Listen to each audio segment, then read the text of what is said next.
Hi, this is Shiban. Welcome back to our channel. And in today's video, we have some exciting news for the nurses, those who are interested to work in Australia. In this video, we will be discussing about the new Australian registration process, which is implemented in March 2020, which is known as OBA, Outcome-Based Assessment. If you are a nurse looking to work in Australia, this is the video you have been waiting for. Let's get started.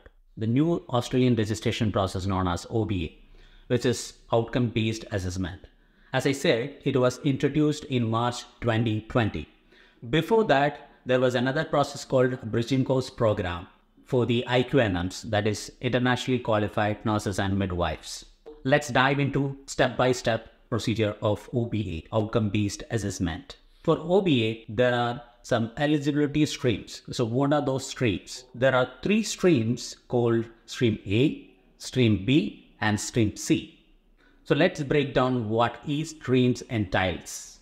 Stream A is for the candidates, those who hold significant qualifications equal to Australian approved qualification and meet compulsory registration standards.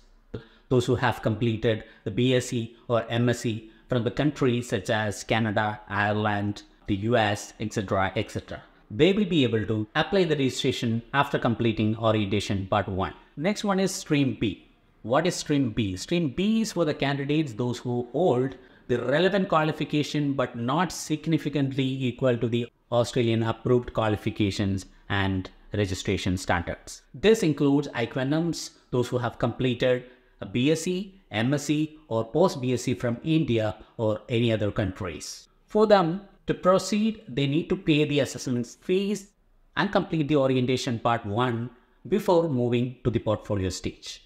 Finally, Stream C. Stream C is for the candidate, those who hold the qualification but not significantly equal to the Australian approved qualifications and compulsory registration standards. So this includes the GNMs or any other diploma in nursing candidates from India or other countries. So they are recommended to upgrade their qualification and to proceed with the Australian nursing registration process. Now we have covered all the eligibility streams. Now let's explore the steps to be followed in the OBA process. So the first step is the self-check step. The self-check step means the nurses, they need to assess themselves to understand in which stream they fall under. So we have already explained there are three streams, Stream A, Stream B, and Stream C. So the self-check will help you to understand in which stream you will be falling under. Once you have completed the self-check, then you will have to move toward the orientation part 1. This orientation part 1 will prepare you for the next steps of OBA process. After completing the orientation part 1, then the next step is portfolio stage, where you will have to upload all the requirement documents like your passport, certificates, transcripts, etc., etc. to receive the decision letter from APHRA. You will get the decision letter from APHRA in 30 days of time with ATT number, which is authorization to test to write the NCLEX-RN examination. Now talk about the NCLEX-RN examination. What is NCLEX-RN? NCLEX-RN is the National Council Licensure Examination for Registered Nurses. This examination evaluates your nursing knowledge and critical thinking skills. So preparing for NCLEX-RN is very vital. So there are two options. The first option is obviously you can prepare yourself or you can get a coaching from a good coaching center. I recommend Coaching for more comprehensive approach. If you don't pass NCLEX-RN exam, will you be able to attend it again? That is the next question. Yes, you can attend NCLEX-RN exam as many times as you need, but you have to keep a 45 days gap between the attempts. And the thing is, every time you will have to pay the examination fees. So that will be a financial burden. So better to take the coaching properly from an institute and appear for the exam and clear it.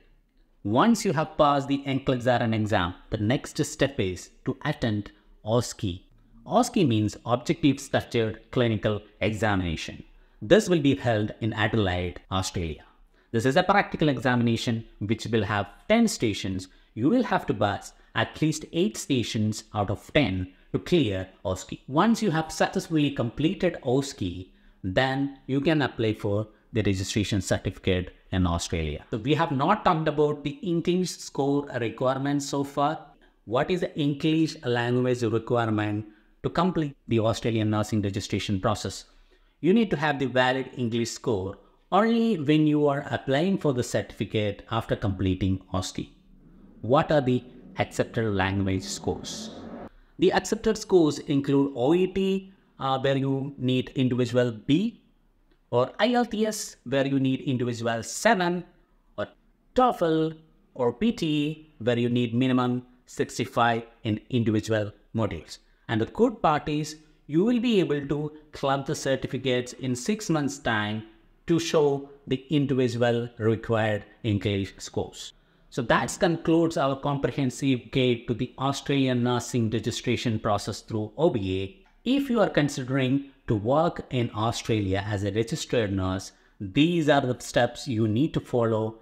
If you need expert guidance or assistance, we at DESMA International specializes in Australian nursing registration process and New Zealand nursing registration process.